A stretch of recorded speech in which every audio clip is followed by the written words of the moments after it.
The main components of your iFL will be carried in this main carrying case. If we open the case, we can see in the lid we have the telescopic air probe, sometimes called the air mast.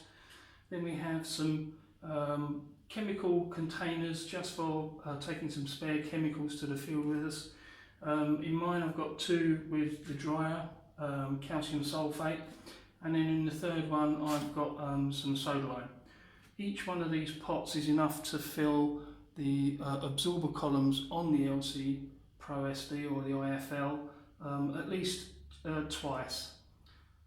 And this one is a spare column which we can use for humidifying the reference air if we're coming from a source of gas that is particularly dry.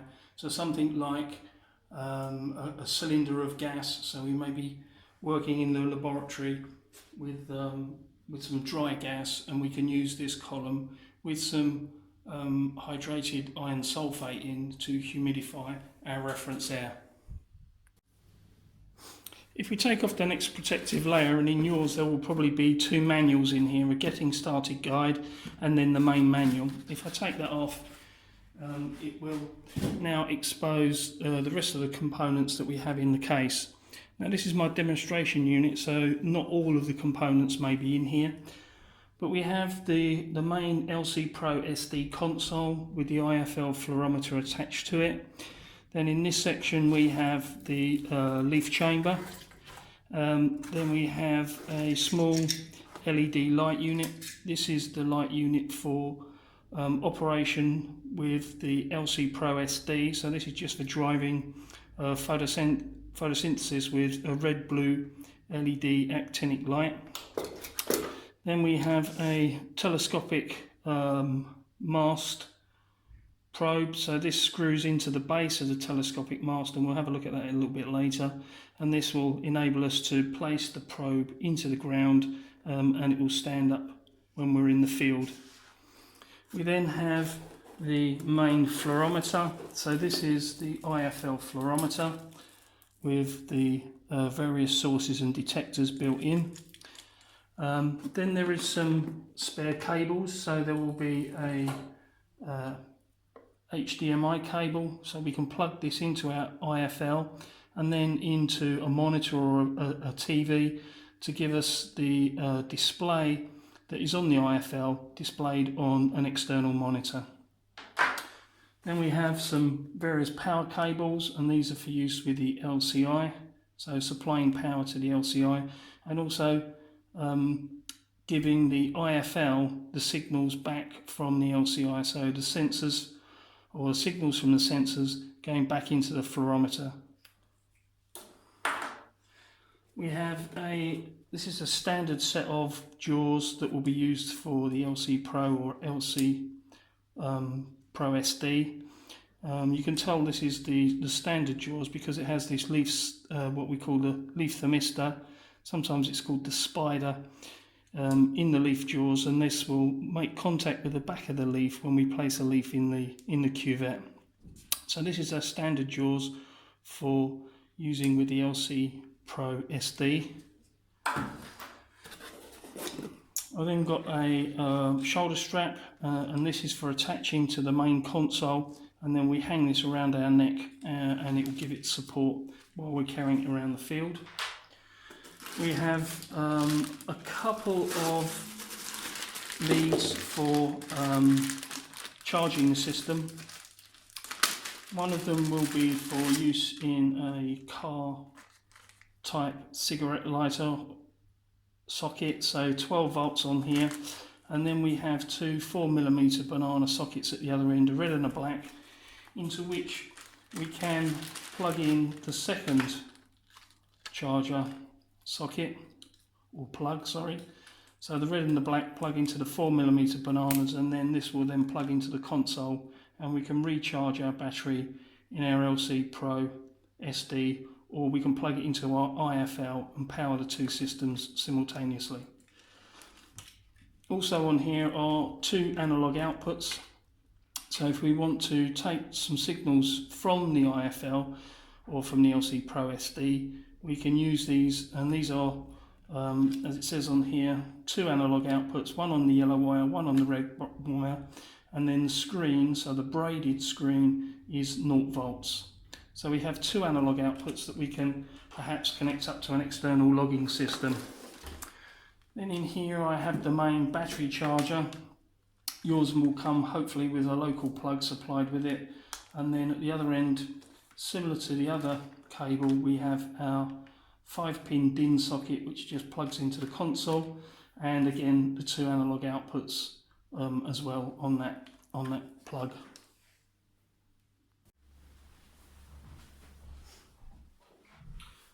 So I removed the main components from the carrying case, and as I say, we've described some of these parts already. So we have the charger socket or plug and sockets, which can be used to charge the system through an external power supply, or we have crocodile clips on here. We can put this onto a car battery and then plug that into the system and recharge the LCpro-SD and the iFL, but we're not going to use those for the time being. We have the car cigarette lighter socket and sockets and the plug, which we can use again for recharging the system from a car or lorry. Then we have the HDMI cable, which we can plug into the iFL, and then from here we can plug this into a monitor and we can display the screen of the iFL on an external monitor or on a TV, but we won't be using that for the moment. Then we have the iFL fluorometer. This is the larger, bigger unit. But for the time being, again, what I'm going to do, I'm going to put that aside and we're just going to concentrate on using the system in the photosynthesis and transpiration mode. So I'm going to put that to one side for a second. Then we have the cables which we can connect between the iFL and the main LCpro-SD console, and this takes the signal from the LCpro-SD and takes it up to the iFL, and if we have a charger plugged into this socket here, it will also charge the 2 systems simultaneously. But at the moment I'm going to take that off and we're not going to use that. Right, the other thing I'm going to do is I am going to remove the iFL, because when we first use the system it's probably best to run the system just as a photosynthesis and transpiration system, so without the fluorometer connected, until we get to grips with measuring photosynthesis and transpiration. So we'll put that to one side. Now we have the carrying strap. As I say, this is a neck strap that will normally hook onto the either side of the LCpro-SD, and then we can wear this around our neck, or alternatively we can clip it onto these 2 clips at the back, and we could wear it around our waist. So if we clip it onto here, we can have it around our waist, but if we have it around our neck, we can support it on these 2 at the top. Now then, what I'm going to do first is actually plug in the battery charger. So this is the battery charger. When we're running the system, if we're working indoors, it's always best to run this from a system with a fully charged battery. So this is the 5-pin DIN plug, and that just plugs into the 5-pin DIN socket on the front panel here. Now we've got a green light on here which tells me that everything is fine and it's charging. Then what I'm going to do next is actually remove the jaws from the handle of the LCpro-SD, because at the moment we've got the jaws on here that are suitable for measuring with the iFL fluorometer, whereas these are the standard jaws for measuring photosynthesis and transpiration. So what I'm going to do is remove these jaws and swap the lower jaw with this one here, so we can see how you do that. Now this is the plant leaf chamber, and this is the locking mechanism just to hold the jaws of the chamber open. Now when you're storing the system, we always recommend that you store the jaws open so we don't crush these sealing gaskets which will make a seal around the leaf when we've got the leaf in the chamber. So the first thing I'm going to do is actually remove this radiation shield, and this is a shield to cut down the amount of infrared radiation falling on the leaf when it's in the chamber, so reducing the amount of heating of the leaf. So I'm just going to take that off. There's just those 2 screws and then that will just come off. Then what I'm going to do is I'm going to remove the PAR sensor. Now this just pushes into a nylon bush underneath, so we can just pull that out and just leave that hanging at the side. It's hardwired, so we can't remove the other end, so we'll just leave that hanging for the time being. Then what we need to do is we need to take off this top jaw, and to do that, if we take the heel of your hand against the opening mechanism and slightly compress the spring and then just twist, what will happen is that the hinge pins will come disengaged. There's a slot at one side and a hole at the other, so we disengage the one with the slot first and then we can pull out the top jaw and it should come out completely. Now the spring is not captive, so just make sure you don't drop that and lose it. Then we've got our lower jaw exposed. Now the first thing we need to do is disconnect this electrically from the rest of the system, and we have these quite good quality connectors that have a locking mechanism on them. So to remove the locking mechanism, we need to push the back of the connector in this direction while we're pulling the socket out from the socket, or pulling the plug out of the socket in this direction. So we push with the back in, that will disconnect it, and then we'll simply be able to pull that out. What if you don't pull on the wires, because if you pull on the wires you can break the connections inside or break the wiring inside the connector. So now all we need to do is to just remove this wire that just pushes underneath this little nylon holder, so we can just pull that out. And then what we can do is we can undo the 3 screws which hold the lower jaw on. Now these are slotted, so if you can't undo them with your fingers, if they're a little bit too tight, then you can use a screwdriver to just loosen those off. But the slots are here just to undo these screws, not to tighten them up. So when you come to replace the jaws, resist the temptation to use a screwdriver just to do them up that little bit tighter. They don't need to be. All they need to be is hand tight. So once these are now spinning freely, what we can now do is if we grasp that lower jaw, just give it a little bit of a gentle wiggle and a pull, and what should happen is that lower jaw should come away. So this is the one for the iFL, so it has the infrared temperature sensor and the sensors for measuring absorbance. So we can put that to one side. Now just make sure all of the O-rings are present. Now sometimes if you take these jaws apart, it is possible for these O-rings either to get fall off or to get stuck in the ports underneath. So just check when you've removed it that all of those 5 O-rings are present. So you've got 2 around the big sensor, 2 around the humidity, 1 around the temperature, and then 2 smaller ones on the inlet and the outlet to the gas analyzer and the chamber. Now you can see that there's holes machined in this lower jaw where the sensors are going to fit. So we just take that jaw, match it up with those sensors, give it a little wiggle, and then those sensors will drop into the slots, and then we can just tighten up these 3 screws. And as I say, they don't need to be over tightened, these can just be finger tight, so that's all we need to do. So it's 1, 2, 3.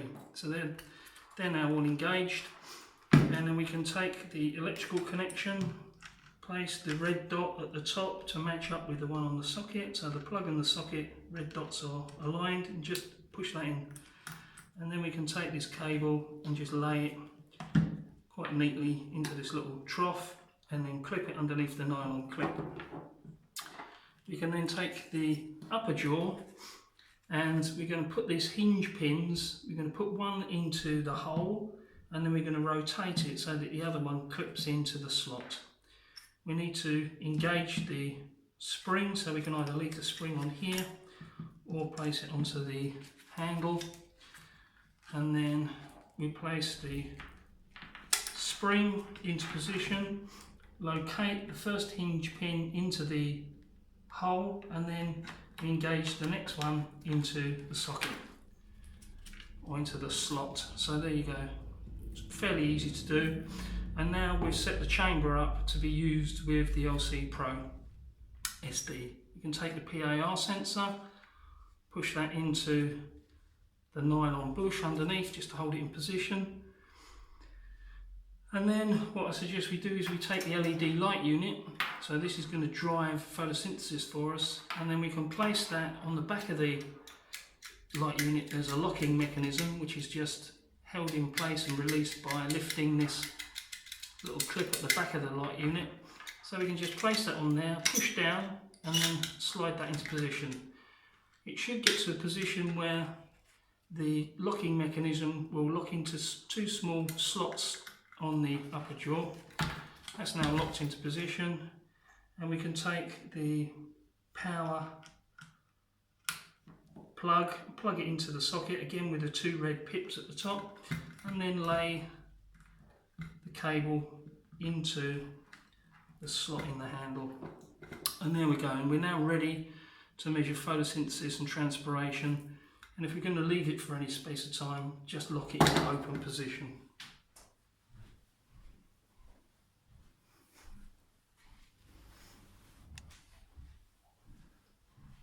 Now, before I connect the leaf chamber to the LCpro-SD, I'll just talk a little bit about the features of the console itself. If we start with the front panel, we have at the top here the SD card slot. If we just push that card in, it will eject, and this is a 2 GB SD card where all of the information, all the data is stored. This goes into the slot upside down, so with the connectors visible, and if we just drop that into the slot, just push it in and then it will lock into position. Next to this we have the USB.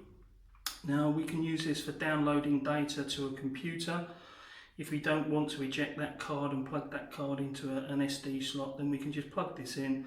The computer will recognise this SD card as an additional hard disk drive, and we can just double click onto the data logger files on this card and they will automatically open into Excel for us, because we store the data in an ASCII comma delimited format. So if we double click on the file name, it will automatically open tabulated with headings above each column, so we know what all of the parameters are. We then have the electrical connections and the power supply for the leaf chamber, and we'll plug that in a moment. Then we have 4 gas connections. This is where the reference air comes in on this white one. So the reference air comes into here, passes through the system, and then it gets pumped up to the leaf chamber. And then we have 3 colour-coded gas connections for the leaf chamber, a black, a red and a white, and we'll connect those up in a moment. We then have an RS-232, which is really not often used nowadays, but in theory you can log to this RS-232 and have this connected to an external computer. And then underneath here we have the auxiliary socket, which can be used if we're using the humidifier column with a temperature sensor in it, because we need to know what temperature the humidity chemicals are at. So it's iron sulfate, and so the system will need to know what temperature those crystals are at, and then it will make an estimation of how much humidity can be generated if we pass it through the humidity column.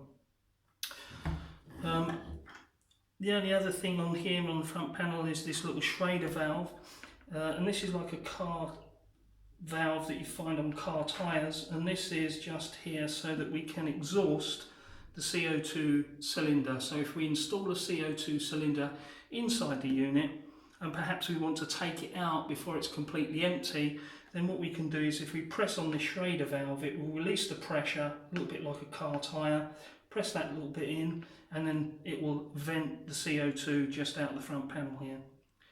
there is a small brass assembly which is in the spares kit, which we can screw into here, and it will hold that little pip down and let all the CO2 come out until it's completely exhausted. But you can just push it in with something like a pen, just hold that in and you'll hear the CO2 coming out. Now on the side we have our three chemical columns. Now these are just push in, so they have an O-ring seal top and bottom, and that just pushes in and it seals around a manifold inside here. Similarly, the lid of the chemical column can just be pulled off. Again, there's an O-ring in here that makes the seal around the inside of the column cap, and we can take these off occasionally, just re-grease it, give it a very fine wipe over with some silicone grease, and there's some in the spares kit, and then we can put the column cap back on.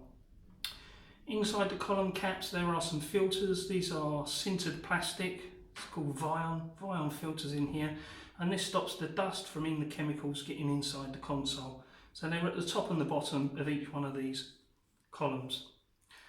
Now in the column closest to the user is soda lime. Now this is a white to violet indicating soda lime, so as it becomes exhausted, as it becomes used up, it turns colour from white and goes to violet. In the next one we put a dryer in there, and that's just in case we want to dry the incoming air if it's particularly humid. Perhaps we've got a particularly active leaf in the chamber where it's running at a high humidity and it's transpiring, and there is a possibility that perhaps we could get some condensation in the chamber. Then what we can do is we can use the system to divert that incoming air through this dryer, and then it will reduce the humidity of the air that goes into the chamber and reduce the chances of getting condensation. Now this is calcium sulfate dryer, and it has a cobalt chloride indicator in it. So it starts off blue when it's dry and it turns pink when it's wet. And in the third column, the furthest away from the user, we have at the moment just some foam pieces in here, and this is just to filter the incoming air a little bit more before it goes, and it also mixes that incoming air before it goes through the rest of the system. As I say, if we want to humidify that air, we can take this column out. We can take the column that was in the lid of the iFL case, plug that in, fill it up with iron sulfate first, plug that in, and in the bottom of that column there is a little connector, and that will come out of the bottom here and it will plug into that auxiliary port on the front panel. But most people, unless they're coming from particularly hot, humid environment or coming from a dry sample gas, so from a cylinder or something like that, most of the people won't actually use those columns in the field. But this one is always used. This one's used for auto-zeroing the infrared gas analyzer, which is up inside the handle. So this one we must always have filled with fresh soda lime, because if this becomes exhausted while we're using the system, it will affect the calibration of the infrared gas analyzer. So this one always needs to be fresh. These two, unless you're using the microclimate to dry or wet the gas, these won't actually be used.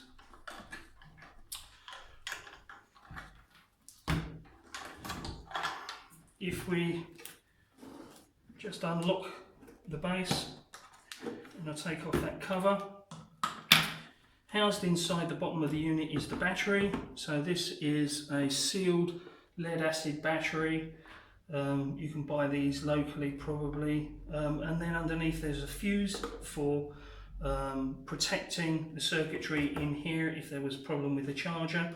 And then this is where we screw in the CO2 cartridge. So if we unscrew this, take this out, we can place a CO2 cartridge inside there, a holder, and then we can screw this back in, and we'll talk about that and show that a bit later. To replace this base unit, we just clip the base plate in place, rotate these round to say 45 degrees from where they were, and then just push down. And what should happen is that these will then lock in position. So that's now locked, and battery's secure.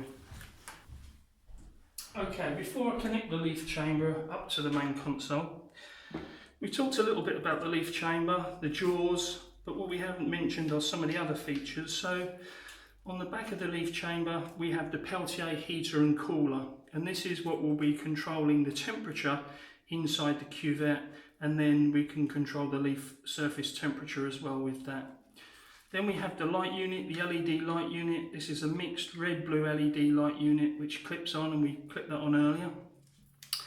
On the back of the leaf chamber is a standard video or camera tripod socket. Now we can use this in the field, which is quite a useful thing to have. And if we take a standard camera tripod, we can place this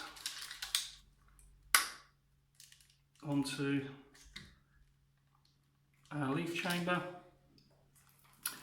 Then we can place that onto tripod, and this will enable us to hold it in one position, very stable, or we can angle it, tilt it, raise it, lower it for getting onto our leaf. So it's a standard camera tripod socket. On the other hand, on the other end, we have the electrical connections and the gas connections that will go up to the leaf chamber. So if we connect this up, we can connect up the electrical connections. Now this is just a D-type connector, and then we have two screws, top and bottom, just to hold it in position. Doesn't have to be done overly tight, just to hold that in position. Stop it from moving about too much. And then we have our three gas connections, red, black and white. So if we take the white one first, and I'll push them underneath, that will connect to the bottom one. So we have the white. Then we have the red. So the red then goes to the middle one. And then finally the black one, which goes to the top. So that's our gas connections made to our leaf chamber, and then electrical connections made to our leaf chamber. The final connection that we're going to need to run the system is this top one here, and this will need to be a source of reference gas which is stable in terms of CO2 and humidity.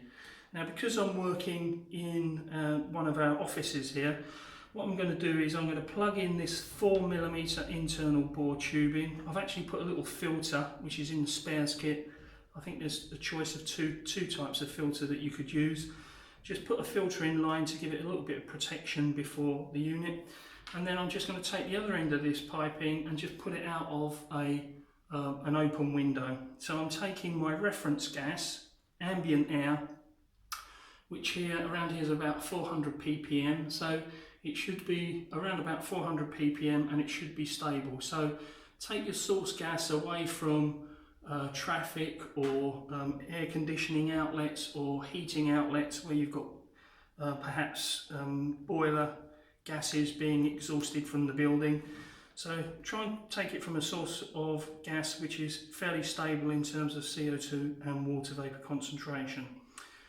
Now we've got everything connected up, I'll power up the system and we'll run through some of the software features.